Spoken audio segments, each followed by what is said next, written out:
धर्म प्रेमियों, जय श्री कृष्णा।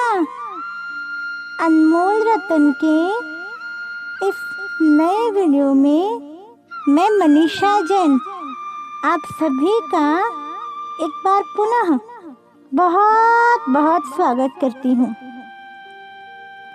प्रेमियों, हम सब के सब अपने आप को वकील और जज दोनों समझते हैं और हमारी बुद्धि इतनी तीक्ष्ण है कि हम ईश्वर तक को, जिन्होंने हमें बनाया है, हमारा निर्माण किया है, जो हमारा पालन करता है, जो परम पिता है, उस तक को हम दोष देकर अपराध के कटघरे में खड़ा कर देते हैं। हमें तनिक भी लज्जा नहीं आती।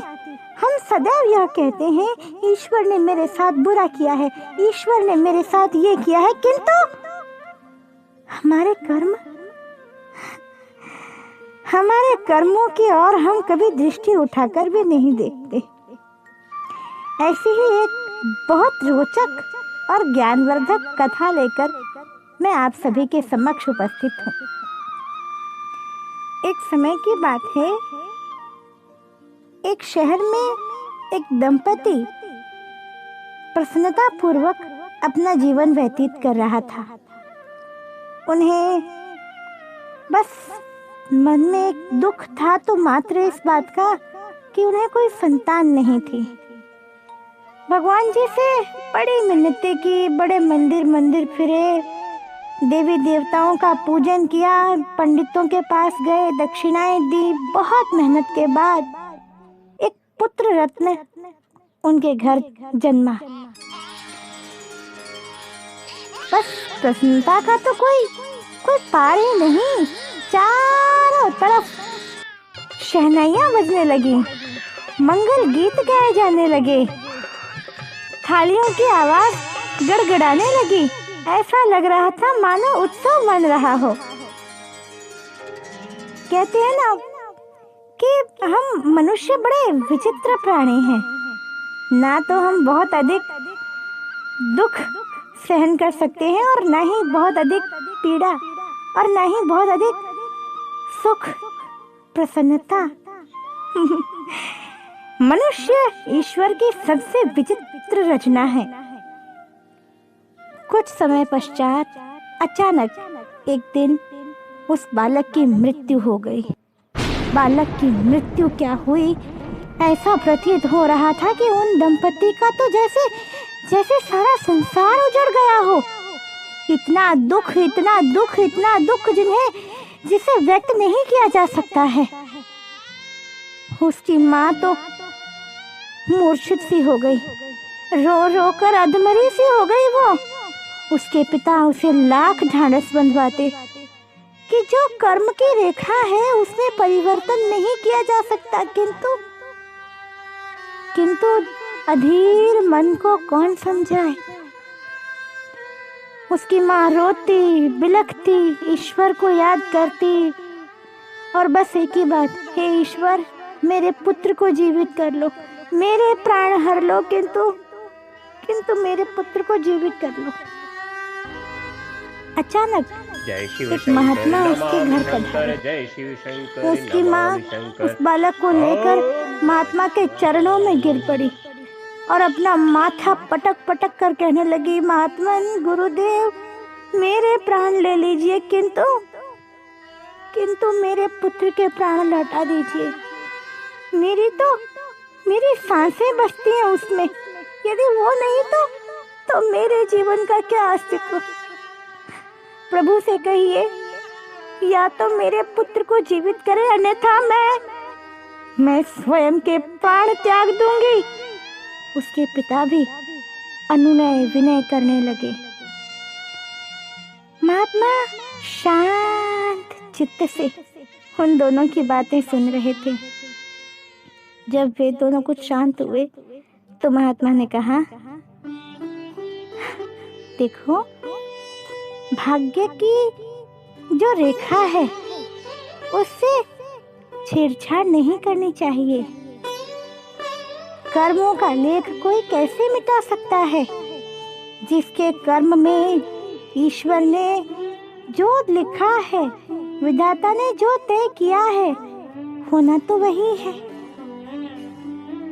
कर्मों के चक्र में फेरबदल करने का हमें कोई अधिकार नहीं है। ये पुत्र, इसकी आयु इतनी ही है, यदि विधाता ने निश्चित की है तो हमें कोई अधिकार नहीं है इसे पुनः जीवन देने का। किंतु पागल मन को कौन समझाए। उसकी माँ बहुत रोने बिलखने लगी। महात्मा को दया आ गई। संत तो वैसे भी करुणा दया के सागर होते हैं। महात्मा ने कहा, ठीक है, मैं इसे जीवित तो कर दूंगा, किंतु इसकी स्मृतियां पूर्व जन्म की होंगी, क्योंकि इसने एक नए स्थान पे जन्म ले लिया है। और शायद ये तुम दोनों को न पहचाने। उसकी माँ ने तपाक से कहा, नहीं महात्मन, मेरे पुत्र से मैं बहुत अधिक प्रेम करती हूँ। हम दोनों में उसकी सांसें बसी हुई है, वो हमें ना पहचाने, ये तो हो ही नहीं सकता। आप जीवित कीजिए महात्मन, हमारे पुत्र को जीवित कीजिए। महात्मा ने अपने कमंडल से एक छींटा पानी लिया और उस लाश पर जैसे ही वो पानी का छींटा पड़ा, वो बच्चा बोल पड़ा। उसने आंखें खोली। जैसे ही उसने अपनी माँ को देखा, वह क्रुद्ध स्वर में बोला, डॉयन, चुड़ैल, तुझे लज्जा नहीं आई? मुझे पुनः जीवित करने की हट लगाए बैठी हुई है। तू जानती है मैं कौन हूँ? वह दंपति थोड़ा सकपका गए। अरे, हमारा बेटा ऐसी बातें कर रहा है। उस बच्चे ने अपने पिता से कहा, अरे धूर्त, ये तो ठीक, किंतु तुम्हें भी तनिक लज्जा नहीं आई? अरे, पिछले जन्म में तो मेरे जीवन के साथ में तुमने खेला था, कम से कम अब तो मुझे जाने दो। वह दोनों हक्के बक्के हो गए। हमारा बेटा ये क्या कह रहा है? समझ में नहीं आया। एक विचित्र सी शांति छा गई। अंततः महात्मा सारी स्थिति को भांपकर उस बच्चे के शरीर से आत्मा को पुनः स्वतंत्र कर दिया। उन दोनों ने पूछा, महात्मा, हमारा बेटा, हमारा पुत्र ऐसा क्यों कह रहा था? कौन है ये? संत मुस्कुराए। उन्होंने कहा, ये जो संतान होती है ना, ये 4 प्रकार के कर्मों से होती है। पहला, हमने किसी का ऋण लिया हो और न चुकाया हो, वो अपना ऋण लेने के लिए जन्म लेती है। दूसरा, हमारी किसी से शत्रुता हो तो वो अपनी शत्रुता, अपना प्रतिशोध लेने के लिए जन्म लेती है। तीसरा, यदि हमने किसी का कुछ अच्छा किया हो तो वो अपना ऋण उतारने के लिए, हमारी सेवा करने के लिए जन्म लेती है।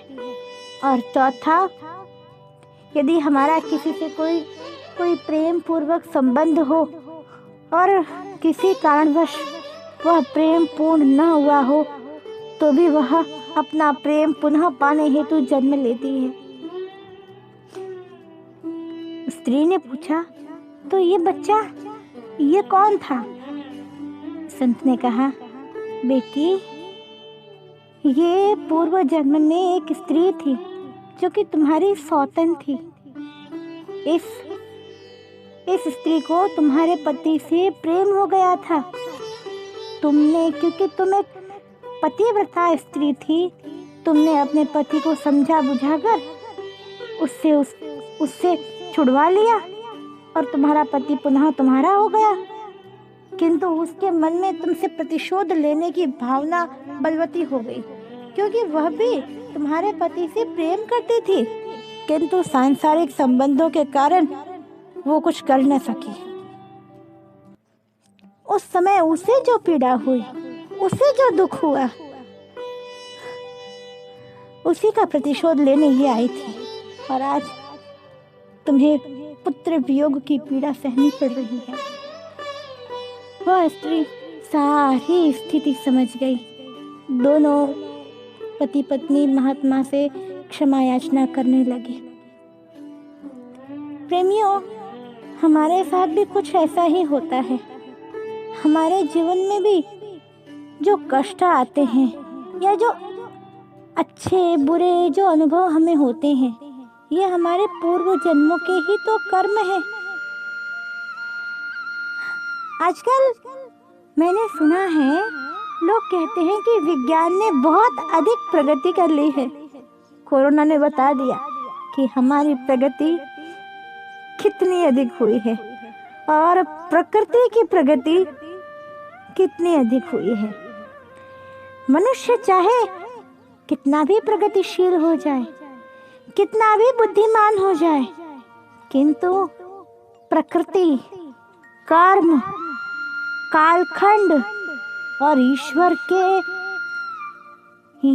के आदेश से, ईश्वर की इच्छा से आगे नहीं बढ़ सकता। हम अक्सर ईश्वर को दोष तो देते हैं, किंतु अपने कर्मों का हिसाब देने के लिए ईश्वर के समक्ष कभी अपने आप को उपस्थित नहीं करते। हम कभी अपनी भूलें स्वीकार कर ईश्वर के चरणों में अपना माथा नहीं झुकाते कि ईश्वर हमें क्षमा करो, तुम परम पिता हो, हम तो तुम्हारे चरणों की धूल हैं।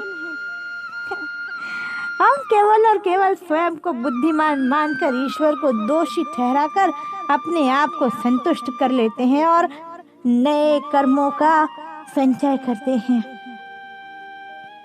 पता नहीं क्यों हमें अपना बैंक बैलेंस बढ़ाने में तो बहुत आनंद आता है, किंतु पुण्य संचित करने में हमें समय नहीं मिलता या हम कर नहीं पाते। प्रेमियों, धन संपत्ति सब कुछ यही रह जानी है। लोग कहते हैं कि मनुष्य खाली हाथ आया है और खाली हाथ जाएगा। ना, बिल्कुल नहीं। मनुष्य अपने संचित कर्म लेकर आया है और अपने पुनः किए हुए कर्मों की गठरी, पाप पुण्य की गठरी अपने माथे पर लेकर ही जाता है, वो खाली नहीं जाता। इसी संदेश के साथ कि अच्छे कर्म कीजिए, पुण्य का जो बैंक बैलेंस है उसको बढ़ाने में अपना अधिक समय लगाइए। मैं मनीषा जैन अपनी वाणी को विराम देती हूँ। जय श्री कृष्ण। अनमोल रतन के चैनल को सब्सक्राइब एंड लाइक करना न भूलें और बेल आइकन को